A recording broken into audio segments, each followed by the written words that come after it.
Olá, alunos, a paz do Senhor Jesus. Espero encontrá-los todos bem aí, diante dessa pandemia que a gente tem vivido. Nós vamos passar aqui alguns minutos, então dando continuidade aí à nossa aula. Espero que você tenha feito o trabalho que eu passei no primeiro período sobre a comunidade de Qumran, os manuscritos de Qumran, para que no nosso encontro a gente consiga dar andamento aí às aulas. Então, hoje a gente vai falar aqui sobre a literatura joanina. Vamos continuar falando sobre literatura joanina e a gente vai falar sobre as fontes, para os escritos do Evangelho de João.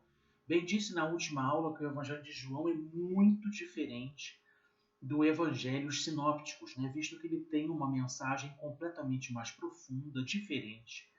E há um problema em que nós encontramos aí. Não que nós encontramos, mas um problema que, de fato, ao fazer a comparação entre os sinópticos e o Evangelho de João, pessoas verificaram quais foram as fontes que João escreveu esse Evangelho. Visto que João é tão mais profundo, e a gente sabe que uma das formas que os sinópticos escreviam, que os autores dos Evangelhos sinópticos escreveram, foi através das fontes orais, foram através da tradição oral, e de testemunhos oculares, até mesmo da forma como eles presenciaram. Mas a gente também falou que havia perícopes, que haviam inserções dentro do próprio livro de Mateus, Marcos e Lucas, que foram livros, foram recortes de texto que foram inseridos ali. E a gente percebe que não havia uma continuidade de assunto. Então a gente vai estar vendo que no Evangelho de João também aconteceu muito disso. Então vem comigo aqui para que a gente possa ver exatamente, acompanhe comigo aqui no slide. Olha, fontes para os escritos do Evangelho de João.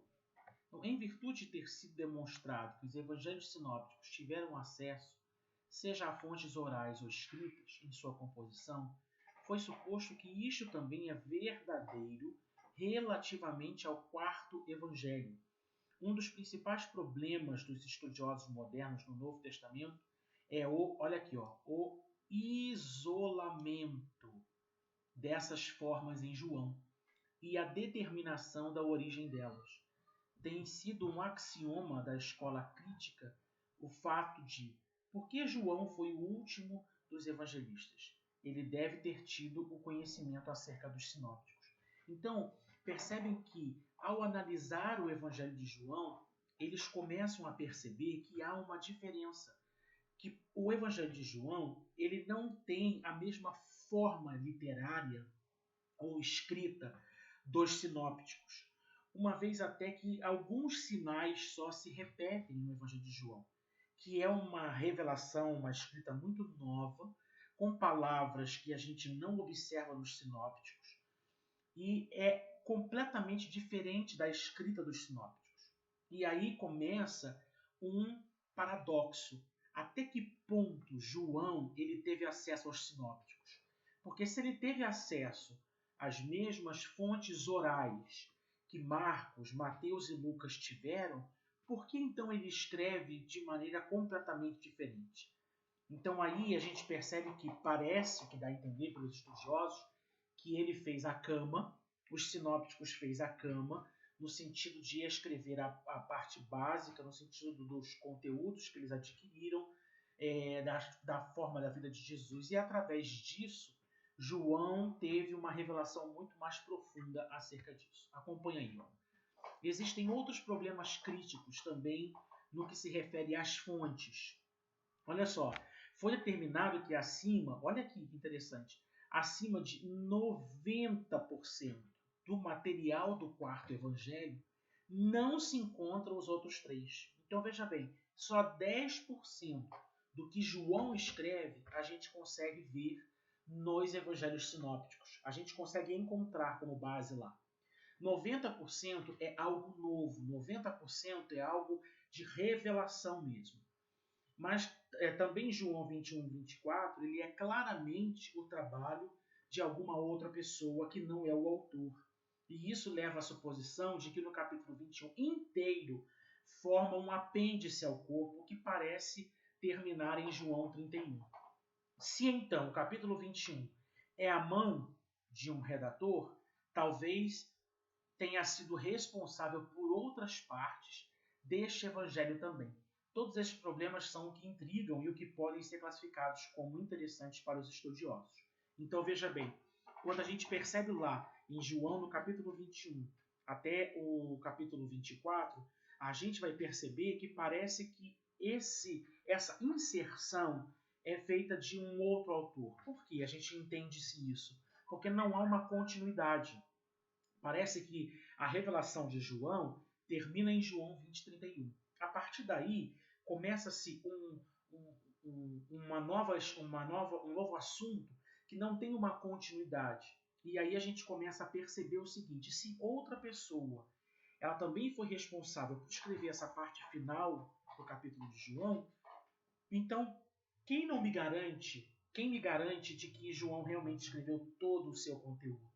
Uma vez que ele presenciou os fatos de Jesus, andou com os discípulos e escreve algo totalmente diferente daquilo que os sinópticos escreveram ou que os sinópticos tiveram como acesso. E então aí começa algo que instiga os estudiosos. Até que ponto o Evangelho de João é um evangelho inspirado por Deus, mas até que ponto de que forma ele teve essa revelação, de que forma ele alcançou essa escrita, de que forma ele conseguiu escrever isso sem ter a base a base oral dos mesmos evangelhos sinópticos. Então aí começa uma grande estudo sobre isso.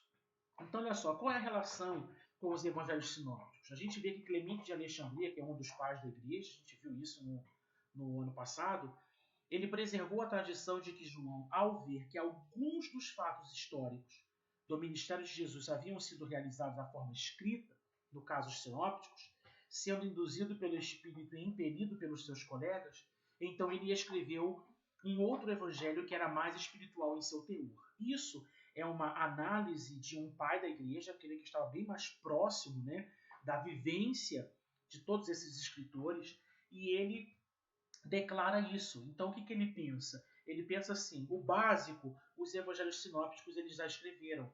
Então Mateus, Marcos e Lucas já escreveram aquilo que era básico. Então o evangelho de João era algo muito mais profundo e ele foi impelido, ele foi induzido pelo Espírito Santo e até mesmo impelido pelos seus colegas a escrever algo mais profundo. Claro que isso é uma suposição, é uma afirmação de alguém que viveu muito mais próximo de João do que nós. Então, ele tira essa conclusão e ele afirma isso, mas conclusão essa que é muito importante, porque, na verdade, o que a gente vê é que realmente o Evangelho de João ele é muito mais profundo em seu teor. A ideia de que João escreveu para suplementar ou interpretar as narrativas existentes no ministério de Jesus tem sido aceita até o momento presente. Alguns críticos afirmam que ele teve acesso aos sinópticos, olha que interessante, olha, que ele teve acesso aos sinópticos, mas afirmam que há uma escrita completamente independente.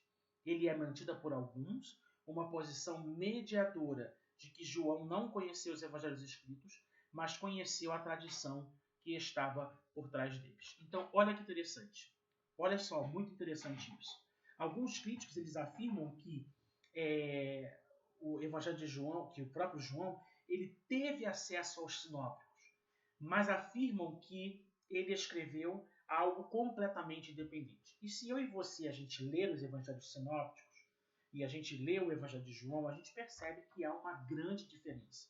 A gente percebe que, não que seja básico os Evangelhos sinópticos, mas entendo que quando eu falei do básico aqui, significa que é a história em si, da revelação, da história contada, da história vivida, da história vivenciada, testemunhos oculares.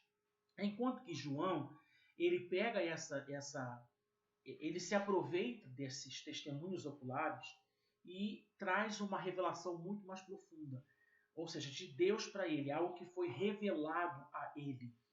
E também é mantida por alguns a posição mediadora de que João não conheceu os evangelhos escritos, mas conheceu a tradição que estava por trás deles.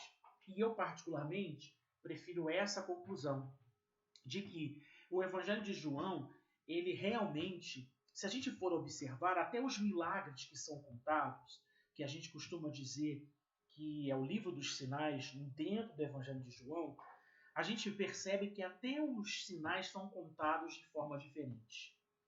E eu não sei se você pensa exatamente como eu, mas quando alguém nos conta uma história, provavelmente algumas palavras serão repetidas. Não significa em todo o seu teor da conversa, mas algumas palavras elas são repetidas, e a gente percebe isso em Mateus, Marcos e Lucas.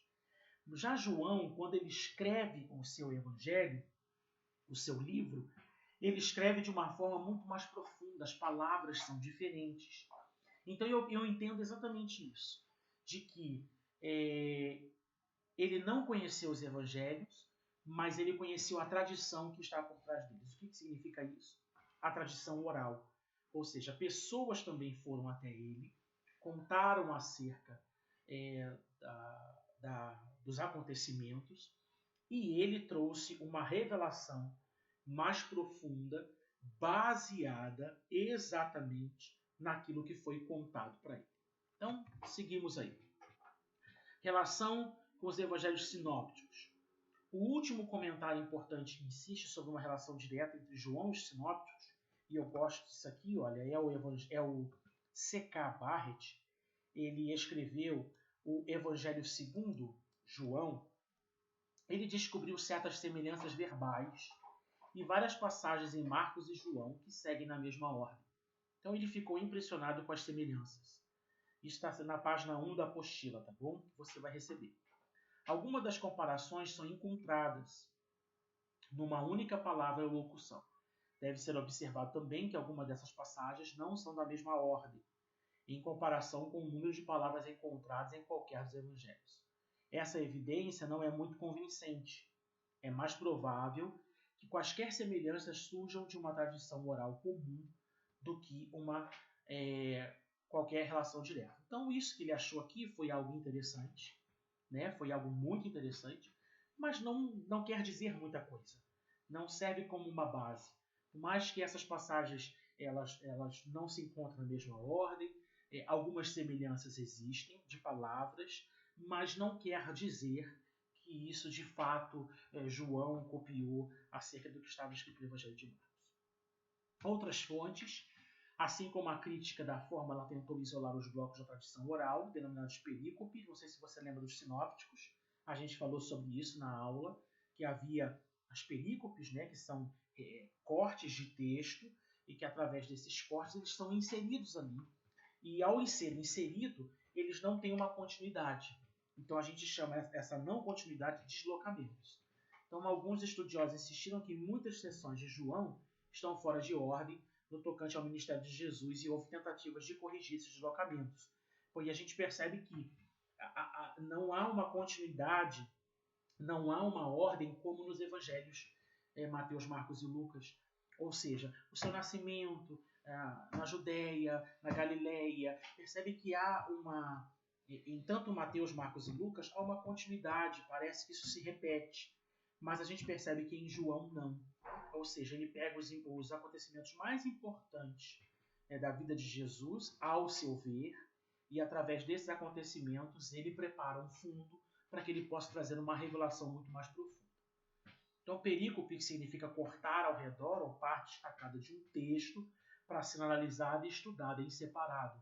Então, a gente percebe que havia muitas perícopes dentro do Evangelho de João.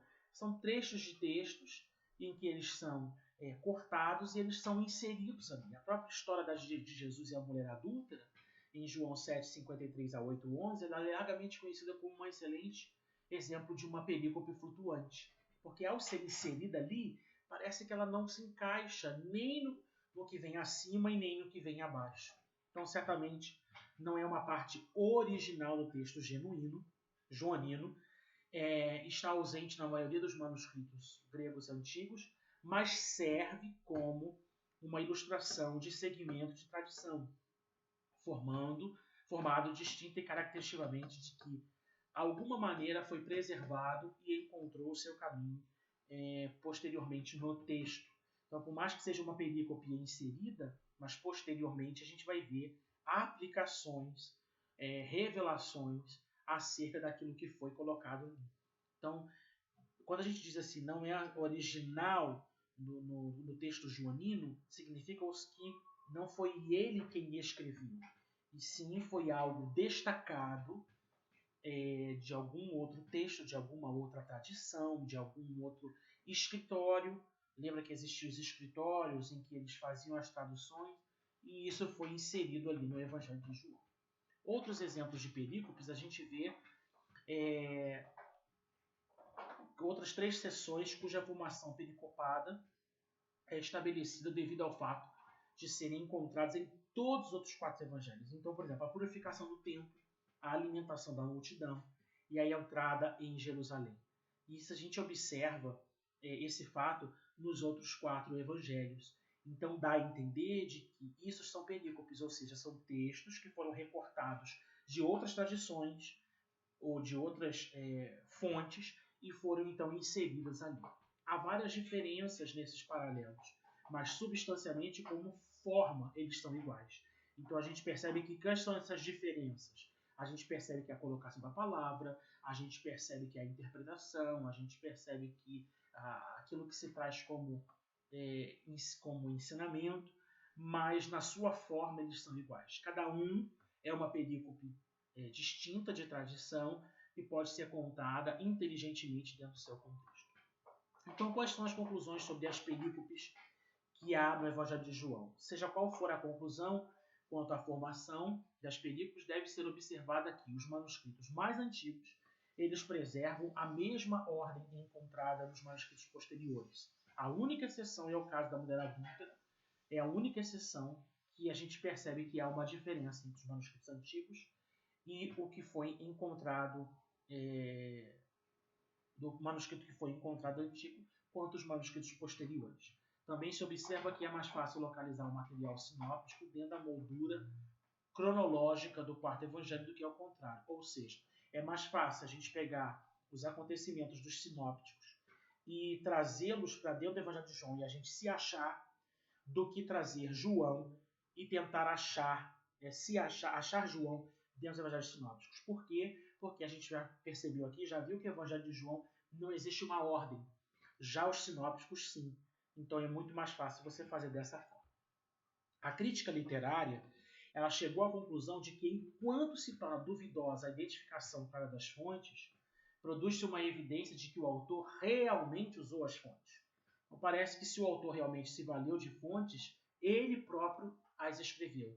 O evangelista extraiu de fontes orais, independentes e originais, que não estão, na maior parte, ligadas às fontes dos sinópticos. Há uma grande evidência em favor do ambiente palestino para essa tradição, uma vez que podemos voltar à crença de que João, filho de Zebedeu, um dos 12, está por trás do evangelho escrito. Ou seja, ele viveu, ele andou na Palestina, ele viveu com Cristo, então as fontes ele tinha acesso. Então eles afirmam, os estudiosos, a crítica literária, de que realmente o autor ele usou fontes. Que fontes são essas? Fontes orais, tradições orais, mas não necessariamente os sinópticos. Que a crítica literária ela quer justamente trazer um balanço aí. João é uma cópia dos sinópticos? Não. 90% do que tem aqui não está nos sinópticos, somente 10%. Ou seja, então se não está aqui, aonde ele pegou essa fonte?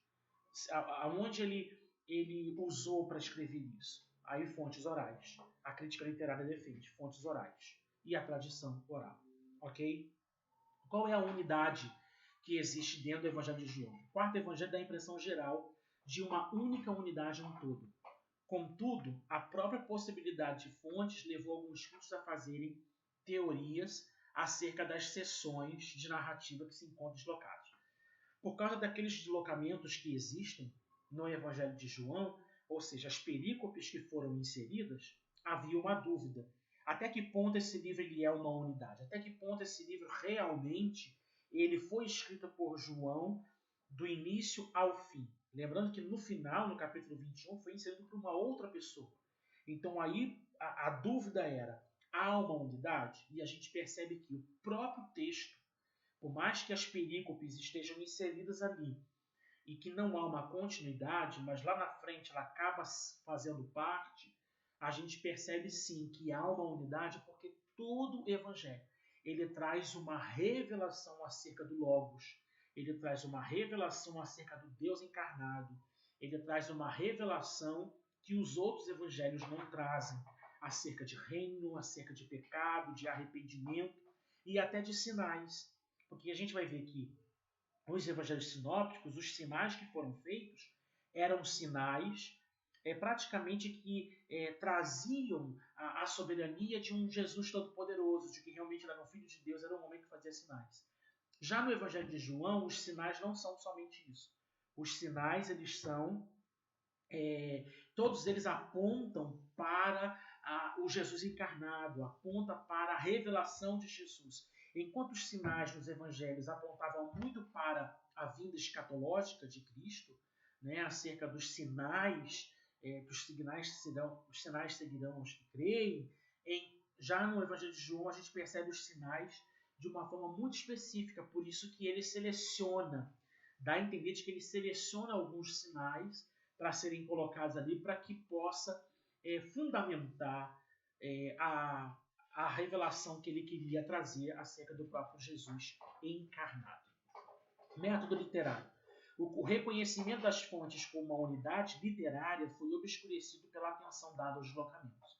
Então, a gente percebe que quais foram as fontes que foram usadas, isso não foi ainda definido, como eu disse há pouco tempo, né?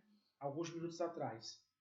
As fontes, elas realmente são fontes orais, mas a gente não pode definir 100% que fontes foram essas, se foram orais mesmo, se foram os sinópticos. Então, esse estudo não foi conclusivo. Por quê? Porque não é uma unidade literária.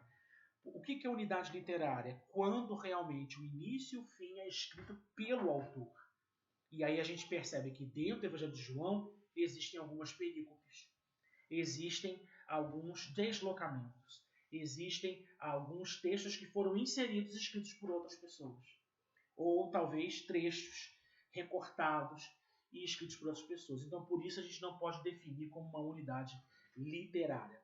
Uma vez dada a formação literária do quarto evangelho, a habilidade do autor em utilizar suas fontes é notória e o propósito de relocalização é visto como sendo desnecessário. Então, qual é o método? Continuando ainda, né? O que causa uma surpreendente impressão ao se ler o quarto evangelho e compará-lo aos sinópticos. Olha isso aqui que interessante, está sublinhado aqui, tá? Ó, tá? Dá uma olhadinha. Olha só, é a ausência de palavras e expressões usadas pelos outros evangelistas, que se esperaria encontrar em João também. Então é aquilo que eu disse lá no iniciozinho da aula, né? A gente vai perceber que as palavras elas são diferentes. O que se repete em Mateus, Marcos e Lucas, em João, as expressões são muito diferentes. Então, por exemplo, os termos reino, demônio, povo, homem justo, chamados, poder, compaixão, evangelho, oração, pregar, arrepender-se, parábola, publicano, saduceu, são termos em que a gente percebe que não há, são usados muito pouco ou nenhuma vez por João. E a gente vai perceber que há uma diferença literária aí. A estrutura, a habilidade literária de João pode ser vista de maneira em que ele moldou suas fontes em uma estrutura unificada. Então gira-se em torno do tema central, para que continueis a crer que Jesus é o Cristo. Esse é o tema central do Evangelho de João. Por isso que ele, no capítulo 1, ele traz a revelação do Logos encarnado, a palavra encarnada. Porque a base para todo a sua pregação, o seu escrito, é que Jesus Cristo ele tinha que continuar sendo crido como Filho de Deus. Há certos aspectos da estrutura que são razoavelmente óbvios. A gente não percebe isso nos evangelhos, né? O prólogo, epílogo e o capítulo 21, que às vezes é referido também como apêndice.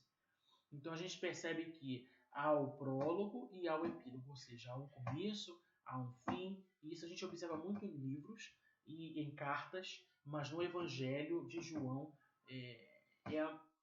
bem peculiar isso nesse evangelho. O interessante, a primeira divisão de João também foi denominada o livro de sinais. Sente-se que, de algum modo, a estrutura de João é construída em torno de milagres realizados por Jesus. Neste evangelho, a palavra para milagre tem significação de algo que acontece no mundo físico dos sentidos, contudo tendo uma significação espiritual, ou seja, um evento na história usado para ensinar uma verdade espiritual. Por isso que ele é bem específico quando ele fala acerca dos milagres. Ele é bem específico quando ele trata dos milagres de Cristo. Né? Ao passo de que nos sinópticos, a palavra sinal geralmente é referida a um indício acerca do fim do mundo, e em João ele testifica sobre o messiado de Jesus, ou seja, ele testifica sobre a missão de Cristo, sobre Jesus Cristo encarnado. Qual é o fundo histórico que o Evangelho de João ele se encontra para a gente poder entender o seu contexto histórico? Isso aqui faz parte da hermenêutica, a gente entender o contexto histórico. Né? Em que contexto João está escrito? A literatura do movimento cristão ela não foi composta em um vácuo histórico. Nenhum escritor cria uma linguagem, as formas ou pensamentos, os conceitos que ele emprega ao apresentar o seu material. É importante conhecer o fundo histórico, o ambiente do qual viveu e trabalhou, a fim de estudar o significado da sua obra. Muita atenção dada a esta área do estudo. Uma das razões por que diversos estudiosos entendem que o quarto evangelho, diferentemente, é porque eles têm ideias diferentes acerca do seu fundo histórico. Então, o fundo histórico é importantíssimo para a gente poder entender o motivo para o qual João escreveu ali o seu texto. Não só João, mas como todos os outros autores. Então, havia um ambiente judaico. Tá? O judaísmo ele estava profundamente enraizado nas pessoas, para a qual João escreve. Por isso a necessidade de João trazer Jesus como Messias, João trazer Jesus como verbo encarnado, porque a gente sabia que existiam várias divisões do judaísmo. Havia o judaísmo rabínico, havia o judaísmo sectário e havia aqueles que eram convertidos. Então o autor ele escreve a partir de uma herança judaica. A gente percebe que dentro do Evangelho de João havia muitas referências acerca do Velho Testamento, muitas, não muitas, mas cerca de 14 referências, para que pudesse trazer a importância do Velho Testamento se cumprindo no Novo Testamento. O Jesus falado, verbo encarnado aqui entre nós, entre os homens. E a gente percebe que ele faz a questão de fazer isso, de criar essa ponte, para levar aos judeus a importância de acreditar no Messiado de Jesus. Acreditar na sua missão, acreditar de que Jesus veio realmente para salvar a humanidade. E ao lado dessas citações, há temas veterotestamentários encontrados nesse evangelho.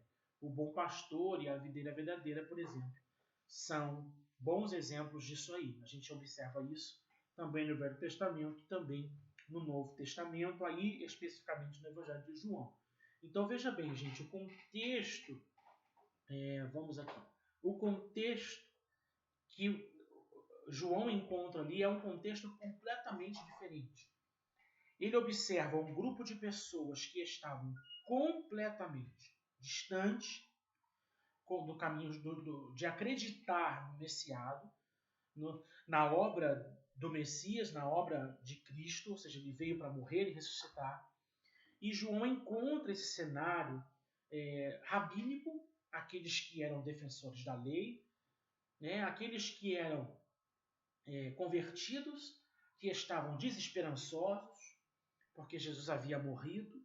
Acredito que se passou um tempo para João escrever esse evangelho da ressurreição, analisando todo o seu contexto, analisando tudo que ele foi observando, e ele viu a necessidade de escrever esse evangelho justamente para trazer a esse povo a importância deles se voltarem para Cristo, porque sim, Cristo é o Messias esperado do Velho Testamento. Então parecia que havia uma dúvida ali no contexto dos judeus.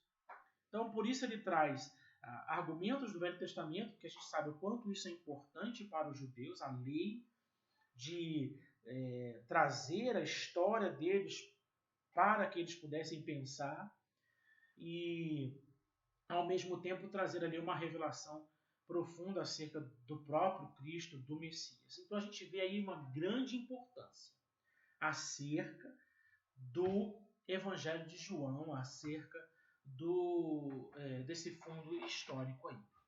Prosseguindo, outro fundo histórico que a gente vê, havia também o gnosticismo, que a grande preocupação de João parece ser de corrigir a ênfase gnóstica no desenvolvimento sobre as coisas concernentes ao outro mundo. A gente sabe que o gnosticismo tem muito a ver com esoterismo e muito a ver com magia, então parece dar a entender de que aquilo que era espiritual era tratado como algo gnóstico, era tratado como algo esotérico, como algo místico. Então João ele começa a combater isso, dizendo sobre o reino espiritual que realmente existe, por isso as revelações mais profundas. Então, sobre as coisas concernentes ao outro mundo, demonstrando o papel do Logos na criação e na salvação. Está sendo feito através da encarnação do Logos no Jesus histórico. O conhecimento de Deus não leva a uma fuga do mundo, mas leva a uma vida de serviço no mundo. Então é melhor concluir de que algumas das ideias de que definitivamente iriam formar uma parte integrante do gnosticismo existiam quando João escreveu. Falta completamente a evidência de que o gnosticismo era um conceito filosófico ou religião desenvolvida antes do final do primeiro século ou até seja encontrado como desenvolvido em João. Então, judaísmo, o gnosticismo e, por último, o cristianismo primitivo, ou seja, a igreja primitiva, o cristianismo logo ali se formando. Então deve-se insistir de que a abordagem do quarto evangelho seja feita a partir do fundo histórico da comunidade cristã, ou seja, qual era a necessidade que a igreja primitiva estava tendo neste momento, como indagação, como resposta de Deus, como oração, para que eles pudessem continuar sua vida cristã, sua vida com fé. João então vem e escreve acerca de Jesus. Eu acredito que isso estava muito intrínseco ali, acerca da própria ressurreição de Cristo, de confiar em Cristo, como nós vamos ficar daqui para frente. Então, os 4 evangelhos, eles foram produzidos dentro do contexto da história cristã primitiva e não podem ser separados dela. Como concluímos que o autor do nosso 4º evangelho foi uma testemunha ocular dos acontecimentos apresentados nele, deve haver alguma ligação entre esse escrito e outras literaturas cristãs. Então a gente observa de que o Evangelho de João é um evangelho bem específico, bem profundo. Por mais que havia discussões entre as fontes, mas a gente observa de que é um evangelho de uma revelação muito profunda acerca do Evangelho. É uma revelação muito profunda. Então, o meu desejo é que, se você tiver um tempo, leia o Evangelho de João com outro olhar, porque ele traz Jesus Cristo de uma forma muito mais profunda. Se a gente estiver aqui, ou no seminário, não sei quando a gente vai se encontrar novamente, mas eu vou levar para você alguns significados de algumas palavras hebraicas, gregas, encontrar no Evangelho de João que traz uma importante mudança do nosso ponto de vista acerca da revelação do Evangelho de João. Então, o meu desejo é que você usufrua aí desta aula e me perdoe aqui se por um acaso não olhei muito para a câmera, a gente está se acostumando com isso ainda, essa nova metodologia, mas eu espero que você seja muito abençoado durante esse período de aula. Fique comigo aí até o final, para que você possa ser muito abençoado e, ao mesmo tempo, colocar em prática tudo que a gente tem aprendido. Amém? Então, no nosso próximo encontro, a gente tem um outro trabalho para você fazer. Eu quero que você veja aí comigo. Olha aí. Um trabalho. Você vai fazer uma análise do capítulo 1 de João. A base para a pregação do Evangelho de João é literalmente o seu capítulo 1. Ou seja, tudo que ele escreve no capítulo 1, ele tenta discorrer isso de alguma forma em todo o seu livro. Então é importante que você saiba o teor dessa mensagem, aquilo que está sendo dito ali. Então eu quero que você faça uma exegese desse texto. O que é isso? É um comentário minucioso, é algo muito mais profundo acerca dos versículos ali descritos. Não é simplesmente dizer, o verbo se fez carne, habitou entre nós, esse verbo era Deus. Não.